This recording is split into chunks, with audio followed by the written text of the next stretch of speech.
Hello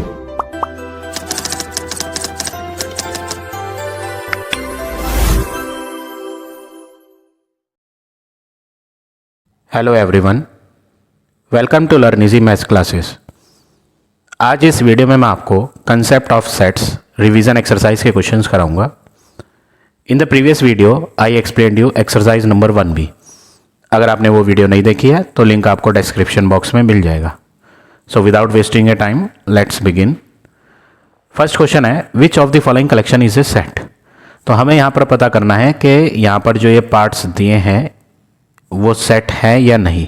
तो already ये concept मैं आपको एक्सरसाइज 1A में सिखा चुका हूँ। सेट की डेफिनेशन क्या होती है? Set is a collection of well defined distinct object. Well defined का मतलब जिनके बारे में आपको अच्छे से जानकारी हो, और डिस्टिंक्ट ऑब्जेक्ट का मतलब होता है डिफरेंट, कोई सेम नहीं होना चाहिए, सब के सब डिस्टिंक्ट का मतलब डिफरेंट होने चाहिए। ठीक है, तो ऐसे कलेक्शन को हम सेट कहते हैं। तो फर्स्ट पार्ट क्या है? फर्स्ट पार्ट है 4 कॉन्जिक्यूटिव इंटीजर। फर्स्ट पार्ट में हमें 4 कॉन्जिक्यूटिव इंटीजर लिखने हैं। कॉन्जिक्यूटिव वर्ड का मतलब होता है लगातार बिना किसी नंबर को स्किप किए 4 इंटीजर लिखने हैं। अब ये अधूरी जानकारी दी गई है, ये कोई वेल डिफाइंड नहीं है। 4 इंटीजर, अब ये तो इन्होंने बताया नहीं कि शुरुआत कहाँ से करनी है, कौन से 4 कॉन्जिक्यूटिव इंटीजर बोल रहा है। क्या वो 1 से स्टार्ट करवा रहा है, 1 2 3 4? क्या वो माइनस के 10 से इंटीजर स्टार्ट करवा रहा है कि -10 से बड़े वाले लिखो, -10 -9 -8 -7? बस ये कह दिया है कि 4 कंसेक्यूटिव इंटीजर लिखो। कौन से वाले 4, कहाँ से शुरुआत करें? इंटीजर्स तो इनफाइनाइट होते हैं, तो अधूरी जानकारी है, ये कोई वेल डिफाइंड नहीं है, इसलिए हम इसको क्या बोलेंगे? Not a set. Second part, all the prime numbers between 4 and 12। ये वेल डिफाइंड है, इसमें पूरी जानकारी दी गई है कि आपको कौन से प्राइम नंबर लिखने हैं। पिछले वाले पार्ट में आपको बस ये कह दिया कि इंटीजर लिख दो 4। भैया इंटीजर तो बहुत सारे होते हैं ना, किधर से स्टार्ट करने हैं, किस वैल्यू से स्टार्ट करना है वो नहीं बताया।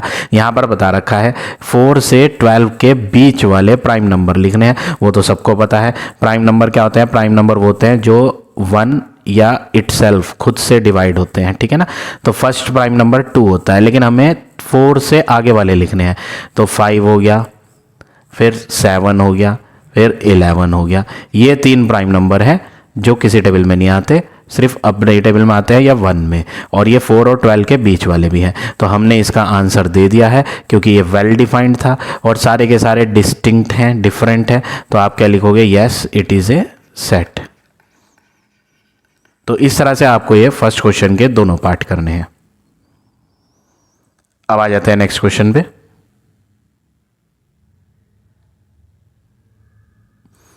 Question number 2, right the set A x such that x is equal to n square plus 1, n belongs to whole number and x is less than 15। यहाँ पर आपको set builder notation, set builder form दिया हुआ है। Set builder form का दूसरा नाम होता है रूल मेथड। ये रूल मेथड दिया हुआ है और आपसे कहा है कि आप इसे रोस्टर मेथड में लिख के दिखाओ। चलो सबसे पहले तो हम यहाँ सेट बिल्डर फॉर्म ही लिख लेते हैं। x such that x is equal to n square plus 1। यहाँ पर एक फॉर्मूला दिया है x की वैल्यू को फाइंड करने का। फॉर्मूला है x बराबर n स्क्वायर प्लस 1। n कौन है? n belong to capital W। Capital W का मतलब होता है होल नंबर। तो यहाँ पर जो n की वैल्यूज़ भरी जानी है वो होल नंबर्स होनी चाहिए। और x की वैल्यू को बताया है x is less then 15। x की तरफ ये नॉक बनी हुई है, बंद साइन है, क्लोज साइन, इसलिए x को लेस बोलेंगे। x is less then 15। तो यहाँ पर एक फार्मूला है, हमें सबसे पहले इस फार्मूले का यूज़ करना है। x बराबर n स्क्वायर प्लस 1, और इस फार्मूले में n की वैल्यूज़ को रखना है। रखने का मतलब पुट करना है n की प्लेस पर होल नंबर्स। क्या रखने हैं? Whole number. तो सबसे पहला होल नंबर कौन होता है? 0। तो पुट करेंगे n की प्लेस पे 0 और फिर x की वैल्यू को फाइंड करेंगे इस फॉर्मूले की हेल्प से। तो x बराबर n में भरेंगे 0, तो 0 का स्क्वायर प्लस 1। 0 का स्क्वायर मतलब होता है 0 की मल्टीप्लाई 0 से करी जाए और प्लस 1, तो आंसर आएगा 0 प्लस 1 दैट इज़ 1। तो x का जो सबसे पहला आंसर आया वो आया 1। और क्वेश्चन में एक शर्त थी, एक कंडीशन थी, एक टर्म एंड कंडीशन कुछ कह रखी थी यहाँ क्वेश्चन में, x is less then 15। x के आंसर 15 से छोटे होने चाहिए। तो पहला आंसर x का सही है क्योंकि ये 15 से छोटा है। अब हम अगला होल नंबर रखते हैं n की प्लेस पर। Put n is equal to 0 तो रख लिया, अब हम रखते हैं 1, n की प्लेस पर रखते हैं 1। फॉर्मूला वही है, x is equal to N square plus 1, x is equal to n का स्क्वायर, n की प्लेस पर n हटा के हमने क्या रख दिया, 1 रख दिया और ऊपर लगा दिया स्क्वायर प्लस 1। स्क्वायर का मतलब होता है 2 बार मल्टीप्लाई और फिर प्लस 1। 1 इंटू 1 1 प्लस 1, तो आंसर आएगा 2।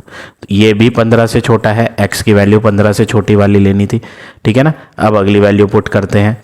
Put n is equal to 2, तो फॉर्मूला वही है, x is equal to n का स्क्वायर प्लस 1।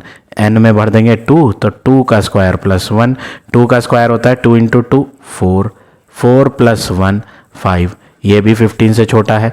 जब तक 15 से छोटा आएगा तब तक हम करते जाएंगे, ठीक है। अगला वैल्यू पुट करते हैं। Put n is equal to 3, formula यही है, x is equal to n की प्लेस पर 3 रखेंगे तो 3 का स्क्वायर प्लस 1 यानी कि 9 प्लस 1 दैट इज़ 10। ये भी 15 से छोटा है।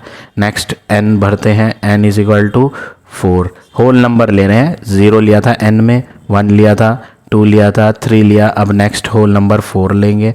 x इज इक्वल टू 4 का स्क्वायर प्लस 1, 16 प्लस 1। 4 का स्क्वायर जब करोगे तो 4 इंटू 4 16 हो जाएगा। 16 प्लस 1 17। और x की वैल्यू जो ये आई वो 15 से छोटी नहीं, 15 से बड़ी है, तो ये वाली x की वैल्यू हम नहीं लेंगे। अब हमने सारी x की वैल्यू फाइंड कर ली है। अब आगे जितनी भी वैल्यूज़ n की रखी जाएंगी उसमें x का आंसर बड़ा ही बनेगा, तो वो सब गलत आएंगी।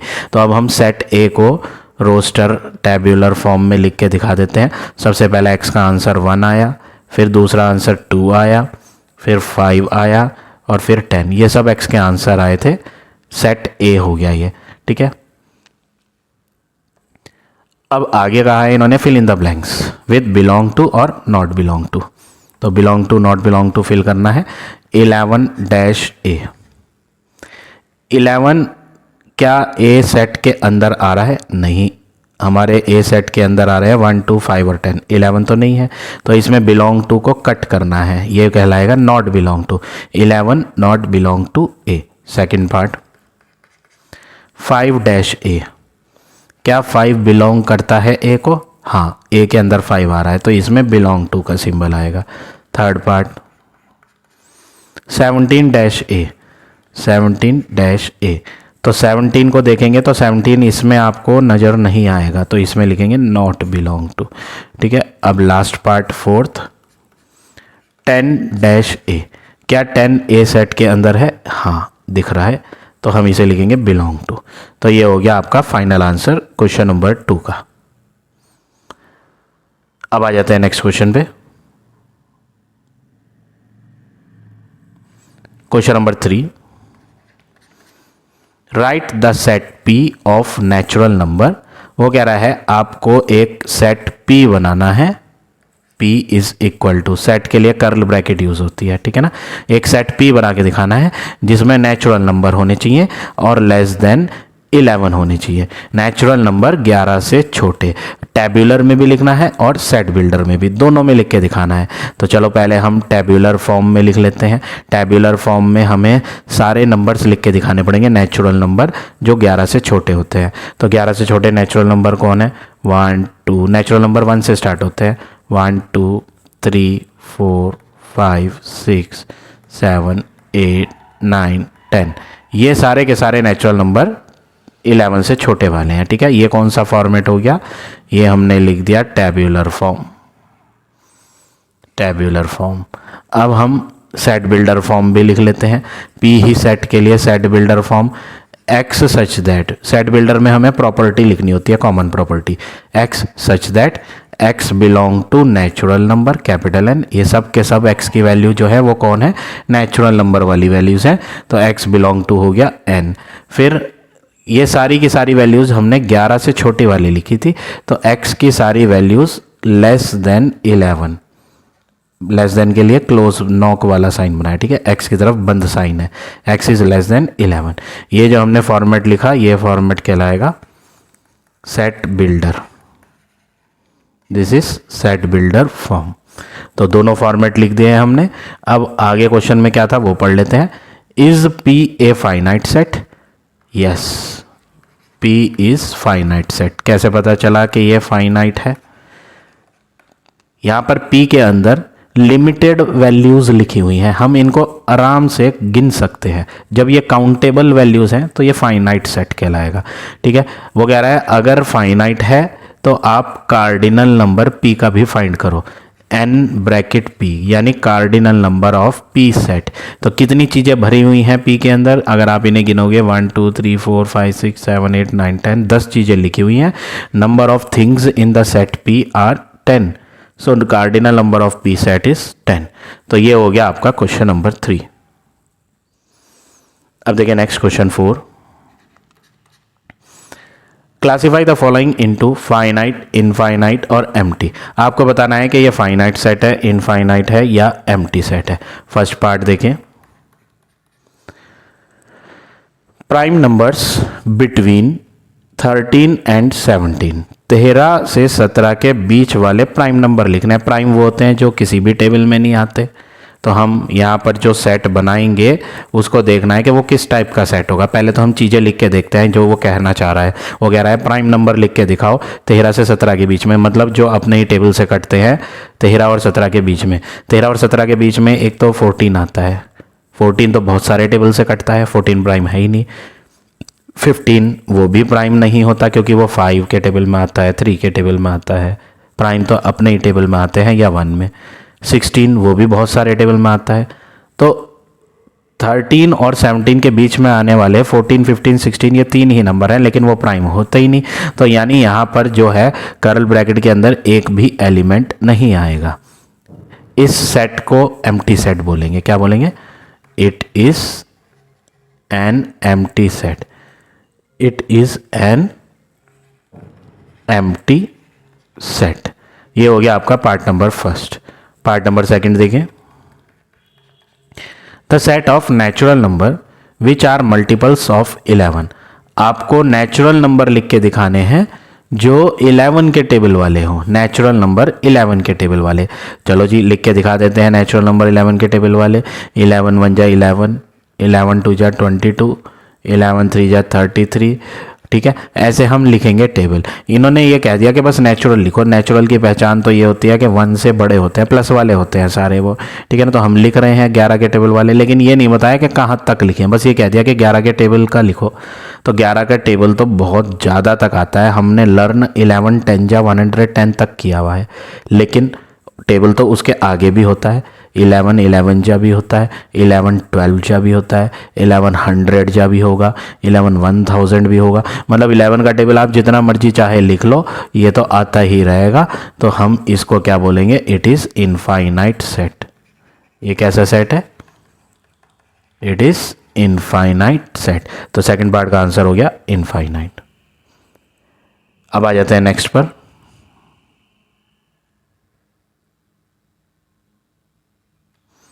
पार्ट नंबर 3,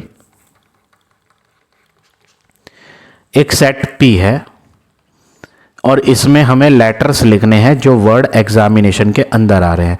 तो सबसे पहला लेटर कैपिटल E आ रहा है, फिर X आ रहा है, A M I N आ रहा है।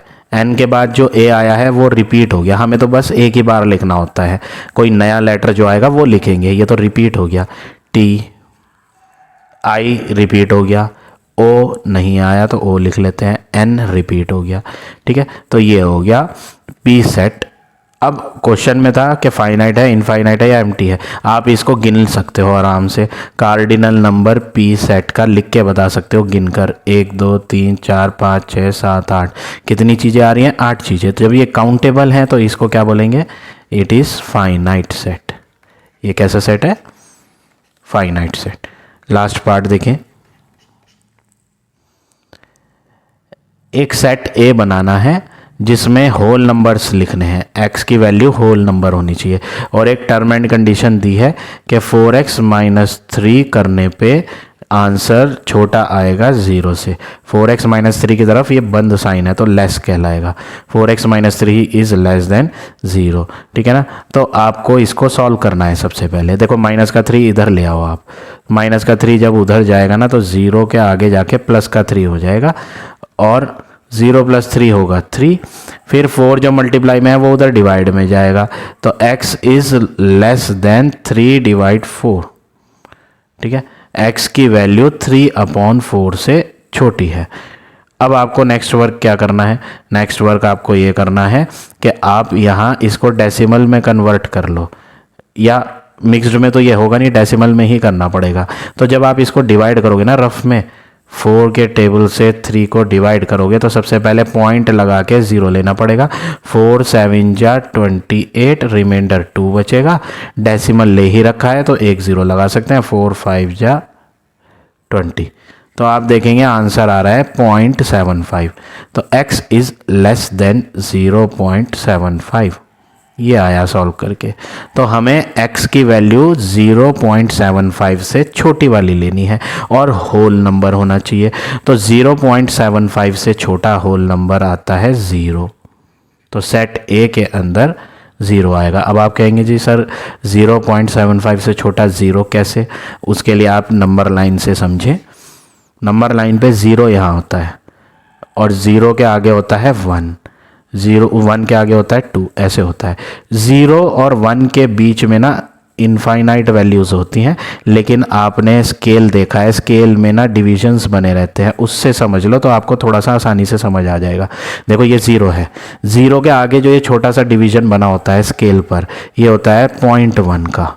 जो दूसरा होता है वो होता है 0.2, जो तीसरा होता है वो होता है 0.3, उससे अगला क्या होता है 0.4, फिर आता है 0.5, फिर आता है 0.6, फिर आता है 0.7, फिर आता है 0.8, फिर आता है 0.9। ये लास्ट वाला 0.9 होता है और जैसे ही 0.9 ख़त्म होता है उसके बाद आ जाता है 1, ठीक है ना। तो हमारा जो ये आंसर आया था वो आया था 0.7 समथिंग, 0.75। तो पॉइंट के आगे फर्स्ट प्लेस जो है, फर्स्ट डेसिमल प्लेस, डेसिमल के आगे पहली डिजिट वो 7 है, यानी ये 0.7 कुछ वाला है नंबर, ये आएगा। ये जो नंबर है ना, ये वाला नंबर 0.75 जो आपको दिख रहा है, ये एक्चुअली में नंबर लाइन पे कहाँ है? आप इसको नंबर लाइन पे देखें कि 0.75 एक्चुअली में 0 और 1 के बीच में बैठा है, यहाँ पे कहीं, ठीक है ना, यहाँ पे कहीं बैठा है। 0.7 है ना इसमें, तो 0.7 कहाँ आएगा? यहाँ आएगा। 0.1, 0.2, 0.3, 0.4, 0.5 स्केल पे जब देखेंगे तो 0.7 यहाँ आएगा। तो इससे छोटे वाले होल नंबर लिखने हैं, छोटे वाले इसके पीछे होते हैं, बड़े कहता है तो बड़े वाले इसके आगे होते हैं, तो प्रीवियस वाली वैल्यू छोटी होती है। तो होल नंबर छोटा कौन दिख रहा है? इसमें 0 दिख रहा है, तो इसलिए इस ए सेट के अंदर 0 आया, ठीक है। तो इसलिए कार्डिनल नंबर ए सेट का क्या हो गया? 1, हम इन्हें गिन सकते हैं 1। तो ये कैसा सेट हो गया? इट इज़ फाइनाइट सेट, ठीक है। अगर आपको ऐसे डिफिकल्ट लग रहा है तो मैं आपको एक मेथड और बता देता हूँ। चलो, ये तो फर्स्ट मेथड हो गया। ये कौन सा मेथड था? पहला method.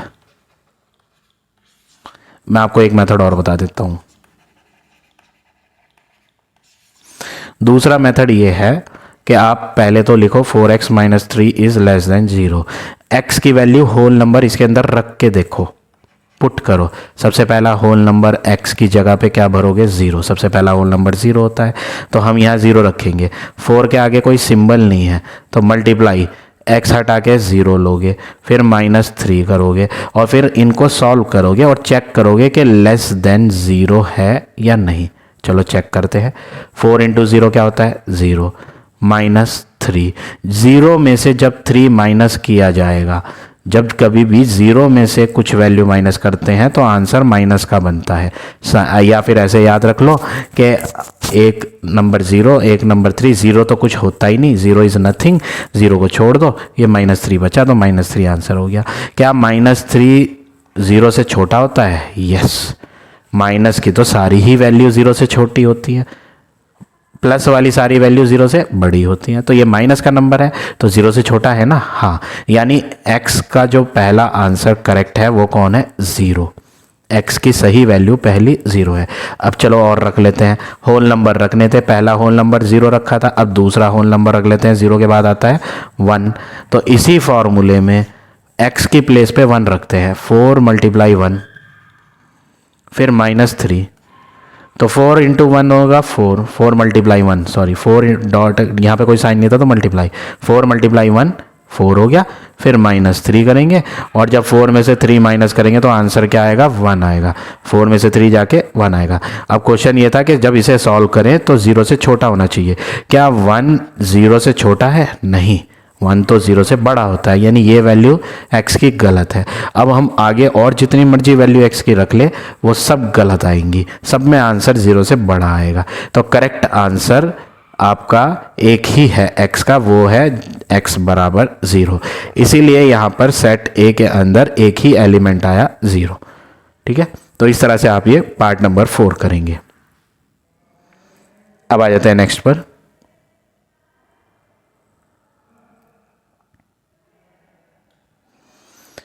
Question number 5। Set A दिया है आपको, x such that whole number, हमें A सेट के अंदर होल नंबर लिखने हैं, और x स्क्वायर लेस देन 9 दिया। सबसे पहले तो हम इसको सॉल्व करते हैं। यहाँ पे दिया क्या है, x square is less than 9, और आप ये स्क्वायर जब हटा के दूसरी तरफ लेके जाएंगे तो आपका आंसर स्क्वायर रूट बन जाएगा। वरना आप ऐसे मत करो, आपको इसमें डाउट होगा। हम क्या करते हैं, हम इसमें वैल्यू रख के करेंगे। ठीक है, आप इसमें वैल्यू रखो, x की पुट करो, x की जगह पे होल नंबर, सबसे पहला होल नंबर क्या होता है, 0, तो 0 का स्क्वायर करेंगे और फिर चेक करेंगे 9 से छोटा आ रहा है या नहीं। 0 का स्क्वायर क्या होता है, 0 की मल्टीप्लाई 0 से 0 ही आएगा। 0 9 से छोटा होता है, हाँ, यानी x का आंसर 0 सही है। अगला होल नंबर भरते हैं x की जगह पे, दूसरा होल नंबर 1, तो हम यहाँ x की प्लेस पे 1 रखेंगे। 1 का स्क्वायर लेस देन 9 है या नहीं वो चेक करेंगे। स्क्वायर में क्या करते हैं, 1 की 1 से ही मल्टीप्लाई करते हैं तो 1 ही आएगा। क्या 1 9 से छोटा है, हाँ, यानी ये भी x का आंसर सही है। अगला होल नंबर रखते हैं, 1 के बाद x में रखा जाएगा 2, तो 2 का स्क्वायर किया जाएगा और फिर देखा जाएगा 9 से छोटा है या नहीं। 2 का स्क्वायर 2 इंटू 2 4, 4 9 से छोटा है, हाँ, यानी ये भी सही है। अब हम इसके बाद क्या करेंगे, 3 रखेंगे, तो जब 3 का स्क्वायर करा जाएगा ना तो 3 इंटू 3 9 आएगा। तो 9 9 से छोटा होता है, नहीं, 9 तो 9 के बराबर होता है, जबकि प्रूफ क्या करना है, छोटा आना चाहिए 9 से, तो वो वैल्यू गलत हो जाएगी। तो करेक्ट वैल्यू x की 3 है ये। तो सेट A के अंदर जो x की 3 वैल्यू आनी है वो है 0 1 एंड 2। अब बारी है बी सेट की। बी सेट में भी एक इक्वेशन दी है, x such that x belong to natural number, 2x is less than 9। तो यहाँ पे ये जो इक्वेशन दिया है इसका यूज़ कर लेते हैं, 2x इज लेस देन 9, और इसमें x की नेचुरल नंबर वाली वैल्यू रख के देखेंगे। चलो सबसे पहला पुट करेंगे नेचुरल नंबर x की जगह पे 1, तो 2 के आगे कोई सिंबल तो है नहीं, तो 2 की मल्टीप्लाई 1 से होगी और 9 से छोटा है या नहीं वो देखा जाएगा। तो 2 आएगा, 2 इंटू 1 करके। क्या 9 से छोटा है, हाँ, यानी x की वैल्यू 1 सही है। अगली वैल्यू लेंगे, put x is equal to अगला नेचुरल नंबर 2, तो फार्मूला ये था 2x इज़ लेस देन 9, ये वाला जो यहाँ लिखा है। इसके अंदर 2 के आगे कोई साइन नहीं है तो मल्टीप्लाई, x हटा के 2 लेस देन 9। क्या 4, 2 इंटू 2 तो 4 आएगा। क्या 4 9 से छोटा है, हाँ, यानी x का ये वाला आंसर भी सही है। अगला आंसर रखते हैं, put x is equal to 3। ठीक है, इसके अंदर तो 2 के आगे कोई साइन नहीं तो मल्टीप्लाई, x हटा के 3 लेस देन 9, 6 लेस देन 9। क्या 6 9 से छोटा है, हाँ, यानी x की ये वैल्यू भी सही है। अगली वैल्यू रखते हैं, put x is equal to 4। तो जब 4 रखोगे यहाँ फॉर्मूले में तो 2 मल्टीप्लाई 4 और लेस देन 9, तो 8 आएगा। 2 इंटू 4 8, 8 लेस देन 9, क्या 8 9 से छोटा है? हाँ, यानी x की ये वैल्यू भी ठीक है। अब हम 4 के बाद 5 रखेंगे तो 2 इंटू 5 10 आएगा। 10 तो 9 से छोटा नहीं होता, तो वो गलत हो जाएगा। तो इसलिए अब हम यहाँ पर फाइनल आंसर लिखते हैं बी सेट का। क्या क्या आएंगे इसमें? x की वैल्यू भरनी है। x की वैल्यू 1 2 3 और 4, 1 2 3 और 4, ये सही है। ठीक है, सी सेट सॉल्व है ऑलरेडी, 1 और 2। डी सेट भी ऑलरेडी सॉल्व है, वो हमें करने की ज़रूरत नहीं, 3 4 5 और 6। अब हमें ट्रू फॉल्स बताने हैं। पहला पार्ट, ए इक्वल डी है या नहीं, और ये मैं आपको एक्सरसाइज 1A में पढ़ा चुका हूँ। दो सेट इक्वल कब होते हैं? जब उनके सारे एलिमेंट्स सेम हो, एग्जैक्टली सेम। तो आप चेक करो, ए का आंसर यहाँ है, ये this is the answer of A, 0 1 and 2। और डी का आंसर देखो, उसमें तो नहीं है 0 1 एंड 2। तो ए इक्वल टू डी का आंसर क्या है? फॉल्स। रीजन क्या है? Because all elements of sets A and D are not same. वो सेम नहीं है, इसलिए हम इनको इक्वल नहीं कह सकते। ठीक है, चलो सेकंड पार्ट देखो। क्या बी और ए इक्वल है? यही जैसे अभी चेक करा था वैसे ही करेंगे। कौन कौन से सेट? बी और ए, ये ए है। ठीक है, चेक करना है कि बी और ए इक्वल सेट है। बी में आ रहा है 1 2 3 4, ए में तो नहीं आ रहा 1 2 3 4, तो ये भी स्टेटमेंट क्या होगा? फॉल्स। रीज़न क्या होगा? जैसे अभी ऊपर लिखा था, because all elements of sets B and A are not same. I hope clear हो रहा होगा। चलिए अब थर्ड पार्ट देखते हैं। थर्ड पार्ट में ये जो सिंबल है इक्विवेलेंट का सिंबल है, बी और दोनों तरफ एरो डी। इक्विवेलेंट सेट में क्या देखना होता है? Cardinal number. तो आपको कार्डिनल नंबर बी लिखना है और कार्डिनल नंबर डी लिखना है। बी के अंदर आने वाले एलिमेंट कितने हैं? 4। डी के अंदर आने वाले एलिमेंट भी कितने हैं? 1 2 3 4।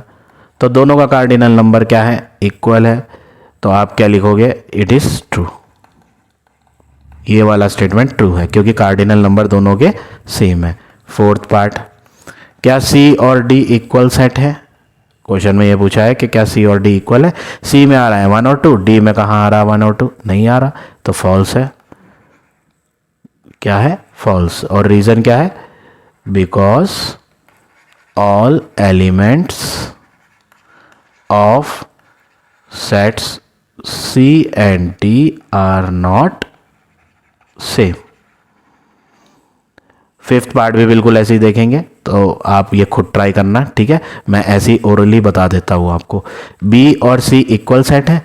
बी के अंदर आ रहा है 1 और 2 3 4 और सी के अंदर 1 और 2। क्या ये सेम है? नहीं, उसमें 4 चीज़ें, इसमें 2 हैं, सेम ही नहीं है। सारे सेम होने चाहिए, तो ये क्या हो गया? फॉल्स। सी और ए, सी में है 1 और 2, ए में है 0 1 और 2। क्या ये सेम है? नहीं, इसमें 0 आ रहा, उसमें तो नहीं आ रहा, तो ये भी स्टेटमेंट क्या होगा? फॉल्स। इक्विवेलेंट, इक्विवेलेंट में गिनना होता है। ए के एलिमेंट और बी के एलिमेंट गिनने हैं। ए के एलिमेंट हैं 3 और बी के एलिमेंट कितने हैं? 4। सेम ही नहीं है। और जब सेम ही नहीं है ए और बी के कार्डिनल नंबर, जैसे यहाँ कार्डिनल नंबर लिखा था वैसे ही वहाँ भी लिखेंगे। तो कार्डिनल नंबर ए का 3 है, कार्डिनल नंबर बी का 4 है, सेम ही नहीं है, तो ये भी स्टेटमेंट क्या होगा? फॉल्स होगा। तो इस तरह से आपको ये सारे पार्ट करने हैं क्वेश्चन नंबर 5 के। अब आ जाते हैं नेक्स्ट पे।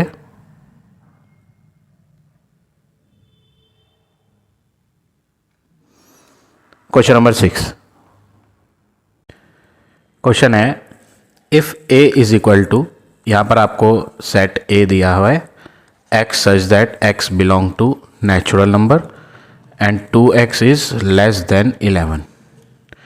तो ये आपको सेट बिल्डर फॉर्म में सेट ए दिया हुआ है।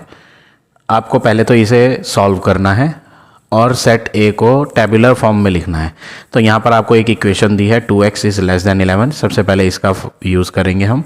2x is less than 11। x क्या है? x belong to natural number, तो हमें यहाँ पर पुट करनी है x की नेचुरल नंबर वाली वैल्यूज़। तो x इज इक्वल टू 1।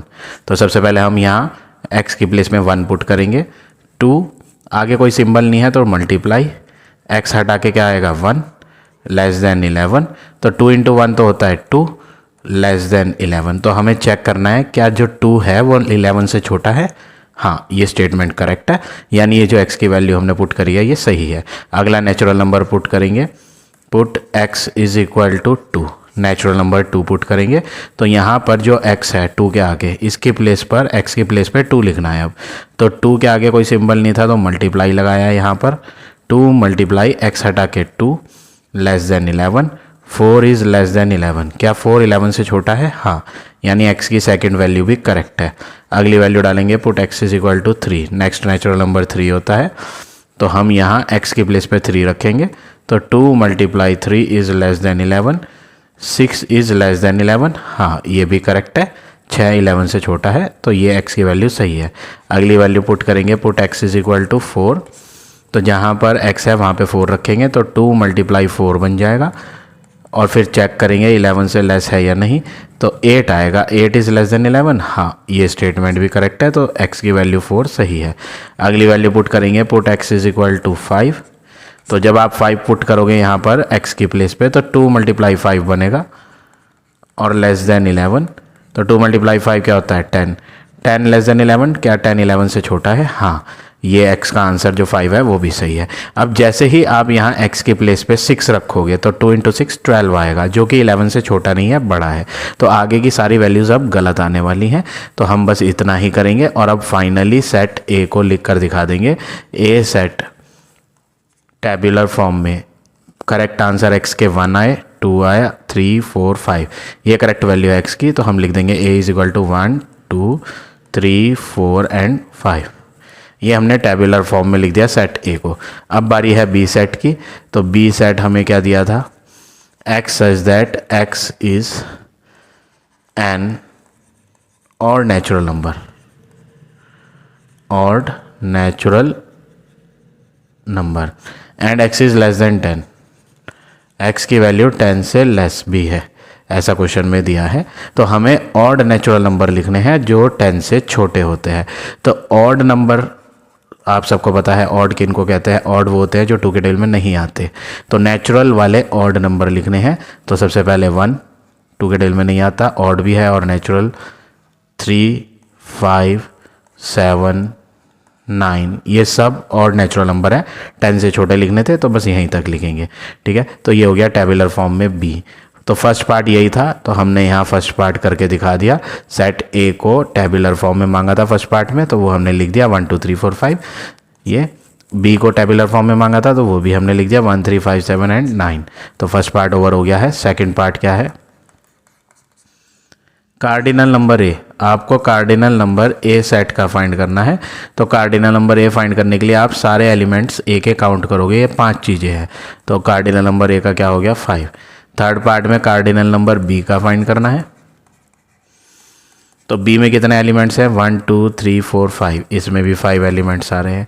ठीक है, find the common members of A and B. Fourth part में आपसे पूछा है आप बताओ कॉमन मेंबर्स क्या हैं ए और बी सेट के। तो कॉमन मेंबर्स ए और बी के बीच में ढूंढने के लिए हम ये सिंबल लगाएंगे। ये मैंने ऑलरेडी आपको एक्सरसाइज बी में बताई थी। ये जो उल्टा यू सिंबल बनाते हैं ये इंटरसेक्शन का सिंबल होता है, इसको इंटरसेक्शन बोला जाता है। और इसका मीनिंग होता है कि आप ए और बी में सेम वैल्यू को ढूंढ रहे हो, कॉमन वैल्यू को। ठीक है, तो ए और बी में कॉमन वैल्यू देखेंगे। ए सेट यहाँ लिखा हुआ है, बी सेट यहाँ लिखा हुआ है। सबसे पहले कॉमन दोनों में 1 दिख रहा है, 3 भी दोनों में आ रहा है, 5 भी दोनों में आ रहा है। इनके अलावा और कोई वैल्यूज़ ऐसी नहीं है जो दोनों में आ रही है। तो इंटरसेक्शन हो गया ए और बी सेट का 1 3 एंड 5। तो इस तरह से आपको ये क्वेश्चन नंबर 6 के सारे पार्ट करने हैं। अब आ जाते हैं नेक्स्ट क्वेश्चन पे। Question number 7, universal set U दिया है, x such that x belong to whole number, और एक फार्मूला दिया है x plus 1 is less than equal to 10। ये फार्मूला दिया है। तो सबसे पहले आपको क्या करना है, सबसे पहले आप ये फार्मूला लेंगे कि आपको फार्मूला दिया क्या है, उसको लिखते हैं। x प्लस 1 की value less than equal to 10 है। x कौन है? x होल नंबर है, तो हमें यहाँ पर रख के देखनी है x की वैल्यूज़ होल वाली। तो सबसे पहला x में होल नंबर 0 आएगा, तो हम यहाँ 0 पुट करते हैं। 0 + 1 लेस देन इक्वल टू 10, क्योंकि इधर बंद साइन है ना, तो इसे लेस बोलेंगे। तो 0 + 1 क्या होता है? 1। 1 is less than equal to 10। क्या 1 जो है 10 से छोटा है या उसके बराबर है? हाँ, 10 से तो छोटा ही है, तो ये जो x की पहली वैल्यू होल भरी है वो सही है। अगला होल नंबर पुट करते हैं, put x is equal to 1। Next whole number 1 होता है 0 के बाद, वो पुट करते हैं। तो यहाँ x की प्लेस में 1 पुट करेंगे, तो 1 + 1 is less than equal to 10। तो 1 + 1 में बनेगा 2। 2 is less than equal to 10 होता है, हाँ, तो ये भी करेक्ट वैल्यू है। अगली वैल्यू पुट करेंगे x की 2। तो जब आप यहाँ x में 2 भरोगे तो बनेगा 2 + 1 लेस देन इक्वल टू 10। तो 3 is less than equal to 10, हाँ, 3 छोटा है 10 से, तो ये भी करेक्ट है x की value. Put x is equal to 3 put करेंगे, अगली वैल्यू 3 होती है, तो 3 पुट करेंगे यहाँ, तो 3 + 1 आएगा और लेस देन इक्वल टू 10। तो क्या 4 लेस देन इक्वल टू 10 है? हाँ, यानी x की ये वैल्यू भी सही है। अब अगला लिखते हैं, put x is equal to 4। जब तक सही आएगा तब तक पुट करना है आपने, ठीक है।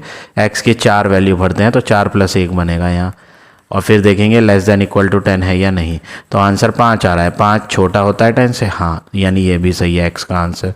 फिर put x is equal to 5 करेंगे, तो जब आप 5 रखोगे x की प्लेस पे तो 5 + 1 आएगा लेस देन इक्वल टू 10। तो 6 लेस देन इक्वल टू 10, हाँ, यानी x की वैल्यू 5 भी सही है।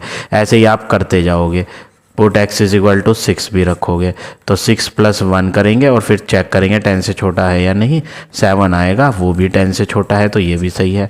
अगली वैल्यू भी पुट कर लेते हैं फटाफट, x की वैल्यू 7। तो 7 + 1 less than equal to 10। 8 is less than equal to 10, हाँ, ये भी सही है। कब तक पुट करेंगे? जब तक आंसर सही आता रहेगा। थोड़ी देर में आके आंसर रॉन्ग भी आएगा, ऐसा नहीं है कि चलते ही जाएंगे, इनफाइनाइट वैल्यूज़ आएंगी, ठीक है ना। देखो हम 10 के नज़दीक पहुंच गए हैं, बहुत 8 तक आ गया ना। अभी और पुट करते हैं। पुट x की वैल्यू 7 रखी थी, तो अब 8 रख दो, यहाँ 7 थी, अब 8 रखते हैं। तो 8 + 1 is less than equal to 10। 9 is less than equal to 10। क्या 9 छोटा है 10 से? हाँ, तो ये भी सही है x का answer. Put x is equal to 9। 9 रखते हैं, तो जब 9 + 1 करोगे लेस देन इक्वल टू 10, तो आप क्या ऑब्जर्व करोगे? आप ऑब्जर्व करोगे 9 + 1 में आएगा 10। 10 is less than equal to 10। क्या 10 से छोटा है? नहीं, लेकिन इक्वल का सिंबल भी तो था ना, इक्वल तो है ना, यानी ये वैल्यू भी क्या है? करेक्ट। अब जैसे ही आप अगला नंबर रखोगे x की प्लेस पर 9 की जगह 10, तो 10 + 1 11 आएगा, और 11 तो ना तो 10 के बराबर है और ना 10 से छोटा है, तो वो गलत आएंगी। आगे की सारी वैल्यूज़ अब गलत आने वाली हैं। करेक्ट वैल्यूज़ x की हमने सब निकाल दी। अब हम यूनिवर्सल सेट u को लिख लेते हैं, क्या क्या आया। यूनिवर्सल सेट में x के सही आंसर आए 0, 1, 2, 3, 4, 5, 6, 7, 8 और लास्ट में 9 रखा था।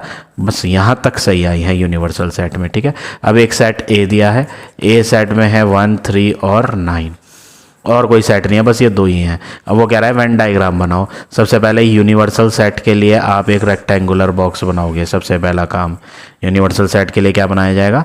रेक्टेंगुलर बॉक्स, और बाहर लिख दिया जाएगा ये यूनिवर्सल सेट है। इसके अंदर एक सेट ए बनाया जाएगा, कैपिटल ए से शो करेंगे, और सबसे पहले आपको ये ए ही फिल करना है। यूनिवर्सल के नंबर पहले नहीं भरे जाएंगे, पहले भरे जाएंगे ए के नंबर। तो ए में 1, 3 और 9 है, तो 1, 3 और 9 इसके अंदर भर देंगे। अब बारी है यूनिवर्सल सेट को भरने की। यूनिवर्सल सेट में लेके 0 से 9 तक है, और यूनिवर्सल है ये रेक्टेंगल, तो रेक्टेंगल के अंदर 0 से 9 तक सब चीज़ें भरनी है। तो सबसे पहले बाहर यूनिवर्सल ए वाले सर्कल के बाहर यहाँ पर एम्प्टी स्पेस जो दिख रही है उसमें यूनिवर्सल की वैल्यू भरेंगे 0, 1 नहीं भरेंगे, क्योंकि यूनिवर्सल एक रेक्टेंगुलर बॉक्स है। यूनिवर्सल कौन है? एक रेक्टेंगुलर बॉक्स, और रेक्टेंगल के अंदर ऑलरेडी 1 लिखा जा चुका है। सर्कल भी तो रेक्टेंगल के अंदर ही है ना, तो 1 जो है वो सर्कल के अंदर भी माना जा रहा है और रेक्टेंगल के अंदर ही दिख रहा है, तो वो यूनिवर्सल में भी माना जाएगा, ठीक है। तो 1 दोबारा नहीं लिखना। 0 हो गया, 1 यहाँ आ चुका है, 2, 3 यहाँ आ चुका है, 4, 5, 6, 7, 8, 9 यहाँ आ चुका है। तो यूनिवर्सल के जितने भी नंबर थे बचे हुए वो सब हमने यहाँ फिल कर दिए। तो ये हो गया आपका फाइनल आंसर क्वेश्चन नंबर 7 का। अब आ जाते हैं नेक्स्ट क्वेश्चन पे।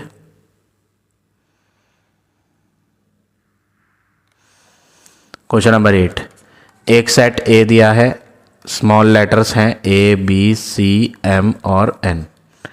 एक सेट बी है, स्मॉल लेटर्स हैं सी डी ई एफ।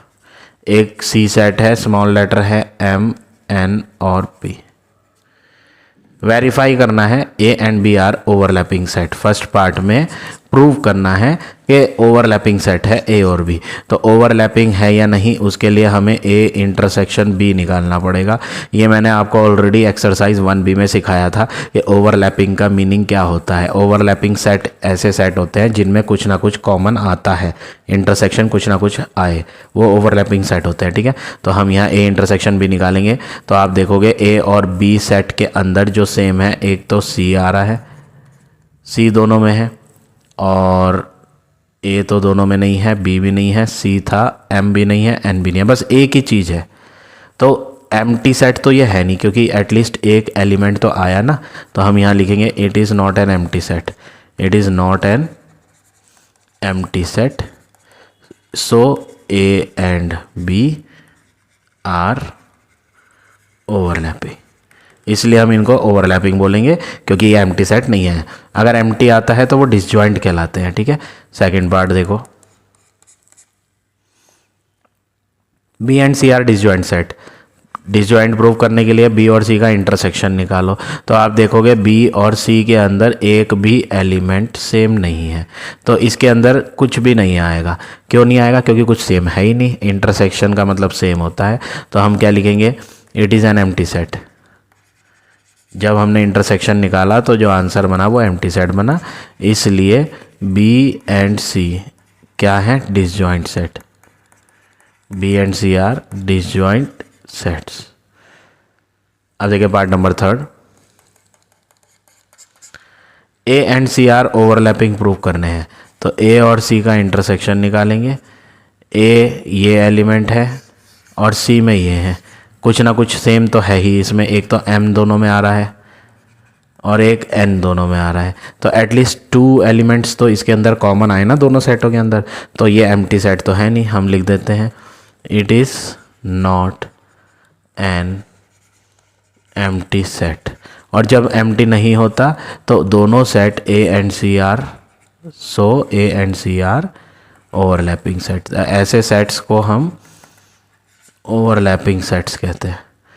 तो इस तरह से आपको ये क्वेश्चन नंबर 8 करना है। अब आ जाता है नेक्स्ट क्वेश्चन पे। क्वेश्चन नंबर 9, यूनिवर्सल सेट आपको सेट बिल्डर फॉर्म में दिया है। आप इसे रोस्टर टेबुलर में करोगे। सबसे पहले x बिलोंग टू नेचुरल दिया है, तो हमें यहाँ नेचुरल नंबर भरने हैं। फिर x की तरफ बंद सिंबल है, बंद का मतलब छोटा है, x छोटा है 10 से, तो 10 से छोटे नेचुरल नंबर बनने हैं। 1 2 3 4 5 6 7 8 9। 10 नहीं लेंगे क्योंकि 10 से छोटे मांगे थे। नीचे इक्वल का सिंबल होता तो 10 भी ले लेते, लेकिन नीचे इक्वल भी नहीं है। ठीक है ना, तो हमें 9 तक लिखने हैं। तो ये तो हो गया यूनिवर्सल सेट। सेट ए ऑलरेडी क्वेश्चन में दिया है 1 3 एंड 5। सेट बी भी दिया है 2 4 6 एंड 8। वो कह रहा है आप इनको वेन डायग्राम से दिखाओ। तो जब कभी भी क्वेश्चन में वेन डायग्राम आ जाएगा, एक्सरसाइज 1B में मैंने आपको पढ़ाया था कि जब कभी भी क्वेश्चन में वेन डायग्राम आ जाएगा तो कंपलसरी है कि आप वहाँ इंटरसेक्शन फाइंड करो, देखने के लिए कि कुछ सेम है या नहीं। तो ए और बी सेट का इंटरसेक्शन चेक करते हैं। ए और बी में क्या क्या सेम है, ना तो 1 सेम है दोनों में, ना 3 सेम है, ना 5, कुछ भी सेम नहीं है। तो खाली ब्रैकेट बनेगी। क्या बनेगी? खाली ब्रैकेट। कैसा सेट है ये? It is an empty set. और एम्प्टी सेट का वेन डायग्राम कैसे बनता है? दोनों सर्कल ए और बी वाले दूर दूर बनेंगे। एक सेट ए का सर्कल और एक सेट बी का सर्कल, ये दोनों दूर दूर बनाएंगे क्योंकि दोनों में कुछ भी सेम नहीं है। तो ये एक दूसरे से, दोनों में कुछ भी कॉमन, ऐसा समझ लो जब दोनों में कोई भी सेम चीज़ नहीं है, कोई भी खूबी नहीं है सेम, तो दोनों का आपसी मेल जोल नहीं होगा, वो एक दूसरे से बहुत दूर रहेंगे। ठीक है ना, तो हमें इन्हें दूर दूर बनाना है क्योंकि उनमें कुछ भी सेम बात नहीं थी। तो ए के अंदर क्या भरोगे? ए के अंदर भरोगे 1 3 और 5। बी में क्या भरोगे 2 4 6 और 8। ठीक है, यूनिवर्सल में भी अभी कुछ चीज़ें लिखी हुई थी। यूनिवर्सल तो रेक्टेंगुलर बॉक्स होता है, तो यूनिवर्सल के लिए आप सबसे पहले एक रेक्टेंगुलर बॉक्स बनाना और उस रेक्टेंगुलर बॉक्स के बाहर यू लिखना, और यूनिवर्सल वाले रेक्टेंगुलर बॉक्स के अंदर ए भी बनाना और बी भी बनाना। तो यूनिवर्सल के अंदर कुछ चीज़ें तो लिखी जा चुकी हैं, ये जो सर्कल के अंदर आ रही हैं ये यूनिवर्सल के अंदर भी बैठी हैं, तो ये यूनिवर्सल के अंदर भी गिनी जाएंगी। तो यूनिवर्सल में 1 से लेकर 9 तक थे। 1 तो हम लिख चुके हैं, 2 भी लिख चुके हैं, 3 4 5 6 7 नहीं लिखा तो 7 बाहर आ जाएगा, 8 हो चुका है, 9 नहीं लिखा तो 9 बाहर आ जाएगा। तो ये हो गया आपका वेन डायग्राम क्वेश्चन नंबर 9 का। अब आ जाते हैं नेक्स्ट क्वेश्चन पे। Question number 10। वेन डायग्राम यहाँ पे बना हुआ है, हमें यहाँ वेन डायग्राम को पढ़ना है और उसके बाद उसको सॉल्व करना है। ठीक है, देखो यहाँ पे आपको एक सर्कल ए दिख रहा है, ये ए सेट बता रहा है। एक सर्कल बी दिख रहा है, वो आपको बी सेट बता रहा है। एक रेक्टेंगुलर बॉक्स दिख रहा है, उस रेक्टेंगुलर बॉक्स को यूनिवर्सल बताते हैं। पहला पार्ट है आप लिखो सेट ए और बी को टेबुलर फॉर्म में, तो बहुत ही ईजी है। हम सेट ए को टेबुलर फॉर्म में लिखने के लिए सर्कल ए देखेंगे, ए वाला सर्कल। तो ए वाले सर्कल के अंदर 2 4 6 9 आ रहा है, तो बस ये आंसर हो गया 2 4 6 और 9। बी सेट को भी लिखते हैं, बी सेट वाला सर्कल देख लेते हैं। सेट बी का सर्कल ये है, इसके अंदर क्या क्या आ रहा है 6 7 8 9 आ रहा है, तो 6 7 8 और 9 ये हो गया सेट बी। तो ये तो हो गया आपका part number first. Part number second देखो, right the member common to A and B. आपको बताना है ए और बी के कॉमन मेंबर, और कॉमन मेंबर किसको बोलते हैं, इंटरसेक्शन को बोलते हैं। इंटरसेक्शन मतलब जो दोनों में सेम हो। तो आपको इसे करने के 2 तरीके हैं। पहला तरीका यह है कि आप यहाँ से कॉमन ढूंढ लो ए और बी में, जो कि क्या क्या नज़र आएंगे आपको, एक तो 6 दोनों में है और एक 9 दोनों में है। ठीक है ना, एक तो ये तरीका है। दूसरा तरीका है कि आप यहाँ से ढूंढ लो वेन डायग्राम के अंदर से कौन कौन सेम है जो दोनों सर्कल के अंदर आ रहा है। तो ये जो बीच का हिस्सा है, ये बीच का हिस्सा ऐसा है जो एक ए सर्कल के अंदर भी दिख रहा है और बी के अंदर भी, तो इसके अंदर लिखे हैं 6 और 9। तो यही वो कॉमन हिस्सा है इंटरसेक्शन वाला जो ए और बी दोनों के अंदर है। तो यहाँ से भी लिख सकते हो 6 और 9। ठीक है, वो आपकी चॉइस है कैसे करना है आपने। ठीक है, दोनों मेथड करेक्ट है। थर्ड पार्ट देखो, find the universal set you. वो कह रहा है आप यूनिवर्सल सेट यू लिख के दिखाओ, और यूनिवर्सल सेट तो रेक्टेंगुलर बॉक्स होता है। तो रेक्टेंगल के अंदर जितनी भी एलिमेंट्स लिखी हैं सबको लिख देंगे। यहाँ स्मॉलर वैल्यू 2 है, शुरुआत 2 से करेंगे, फिर 4, फिर 6 7 8 9 10। ये सब के सब नंबर यहाँ नज़र आ रहे हैं सर्कुलर्स के अंदर भी, और बाहर वाला भी लेना है जो रेक्टेंगल के अंदर है। तो रेक्टेंगल के अंदर तो सब कुछ आ रहा था, तो सारे नंबर लिखने हैं यहाँ। ठीक है, तो आंसर हो गया 2 4 6 7 8 9 9 10। अब देखिए फोर्थ पार्ट, वेरीफाई करना है A is equivalent to B. Verify का मतलब यस और नो नहीं पूछा, साबित करना है कि ये इक्विवेलेंट सेट है। इक्विवेलेंट के लिए कार्डिनल नंबर लिखा जाता है। कार्डिनल नंबर ए का लिख के दिखा दो, कार्डिनल नंबर बी का। ए के अंदर कितने एलिमेंट्स लिखे हैं 1 2 3 4। बी के अंदर कितने एलिमेंट्स हैं 1 2 3 4। दोनों का कार्डिनल नंबर सेम है। Cardinal number A is equal to cardinal number B, so A is equivalent to B. तो जो साबित करना था ए इक्विवेलेंट बी वो हो गया। तो इस तरह से आपको ये सारे पार्ट करने हैं क्वेश्चन नंबर 10 के। अब आ जाते हैं लास्ट क्वेश्चन पे। क्वेश्चन नंबर 11, एक यूनिवर्सल सेट यू दिया है जिसमें आपको नेचुरल नंबर लिखने हैं। 1 से बड़े और नीचे लाइन खींची हुई है इक्वल, 1 से बड़े भी होने चाहिए इक्वल भी, और 10 से छोटे और नीचे लाइन खींची हुई है इक्वल। तो 1 से 10 तक सब लिखने हैं। नीचे की लाइन जो है ना, ये इसके नीचे ऐसे सिंबल आ रहा है, ये बता रहा है कि आपको 1 भी लेना है। ऐसे ही इधर भी सिंबल है, ये ग्रेटर देन लेस देन के नीचे जब ये आ जाता है साइन, तो इसका मीनिंग होता है ये वैल्यूज़ भी लेनी पड़ेंगी आपको। ठीक है ना, तो हमें यहाँ 1 भी लेना पड़ेगा, 10 भी लेना पड़ेगा। सारे नंबर लिखने हैं बीच के नेचुरल, 1 2 3 4 5 6 7 8 9 10 सब लेंगे। एक सेट ए दिया हुआ है 2 4 6 8 और 10। एक सेट बी दिया हुआ है 4 6 और 8। अब आपसे पूछा गया है वेन डायग्राम बताओ। वेन डायग्राम में आपको क्या करना है, वेन डायग्राम में सबसे पहले आपको ए और बी का इंटरसेक्शन निकालना है। तो जब आप ए और बी का इंटरसेक्शन निकालोगे तो आपको क्या क्या नजर आएगा कि दोनों में सेम क्या क्या है, एक तो 4 है, एक 6 है और एक 8 है। तो इंटरसेक्शन कॉमन वैल्यूज़ होती है, कॉमन वैल्यूज़ 4 6 8 है। लेकिन जब हमने यहाँ कॉमन लिखा ना तो हमने एक चीज़ नोटिस करी। क्या नोटिस करी कि जब हमने ए इंटरसेक्शन बी लिखा तो बनने वाला आंसर तो एक्चुअली में वही था जो बी का आंसर है। देखो है ना, ये तो वही है जो बी सेट का आंसर है। तो ऐसे में आपको क्या करना है, ऐसे में आपको ए के अंदर सारे के सारे बी वाले आ रही हैं चीज़ें। देखो ए के अंदर लिखी हुई चीज़ों में बी के सारे हैं, ए के अंदर है बी, तो आपको ए सर्कल के अंदर बनाना पड़ेगा बी, ए के अंदर बनेगा बी। ऐसा क्यों बनाया मैंने ए के अंदर बी, क्योंकि ए के अंदर बी की सारी चीज़ें नज़र आ रही हैं, है ना। बी के अंदर ए की सारी चीज़ें नहीं है। देखो चाहो तो आप बी के अंदर 2 नहीं है ए वाला, बी के अंदर 10 नहीं है जो ए के अंदर है ना। तो बी के अंदर ए के तो सारी चीज़ें नहीं है, बट ए के अंदर बी की सब वैल्यूज़ आ रही हैं, इसलिए ए के अंदर बी को बनाया। और पहले कौन सा भरा जाएगा, पहले भरा जाएगा बी वाला। सबसे पहले आपको भरना पड़ेगा बी अंदर का सर्कल। अगर आप बाहर का भरेंगे तो गलत हो जाएगा आंसर। पहले आप बी वाला सर्कल भरोगे, बी वाले सर्कल में अंदर वाले में 4 6 8 आएगा, जो कि दोनों सर्कल्स का क्या है, इंटरसेक्शन है। तो हमने सबसे पहले इंटरसेक्शन भरा। इंटरसेक्शन भरने के बाद अब ए के अंदर भरेंगे। ए सर्कल के अंदर 2 4 6 8 10 आना है, तो ए सर्कल के अंदर 2 लिखते हैं। 4 तो ए के अंदर लिखा ही पड़ा है, 6 भी लिखा पड़ा है, 8 भी लिखा पड़ा है और 10 नहीं लिखा था, 10 हम बाहर लिख देते हैं। तो ये जो अंदर के 4 6 8 है ये ऐसी चीज़ हैं जो बी के अंदर भी गिनी जा रही हैं और ए के अंदर भी, ठीक है। अब हमारा बचा यूनिवर्सल। यूनिवर्सल के लिए बनता है रेक्टेंगल, तो एक रेक्टेंगल बना लेते हैं और बाहर लिख देते हैं यू। यूनिवर्सल में लेके 1 से लेकर 10 तक सब है, तो हमने अभी तक 1 तो कहीं लिखा नहीं, तो बाहर 1 लिख देते हैं। 2 हो गया, 3 नहीं लिखा, 4 हो गया, 5 नहीं लिखा, 6 हो गया, 7 नहीं लिखा, 8 हो गया, 9 नहीं लिखा। तो जो नहीं लिखे थे वो हमने अब सब लिख दिए। क्या क्या, 1 3 5 7 एंड 9 ये बच रहे थे, ये सब हमने लिख दिए। तो इस तरह से आपको ये वेन डायग्राम बनाना है क्वेश्चन नंबर 11 का। So now this exercise is over.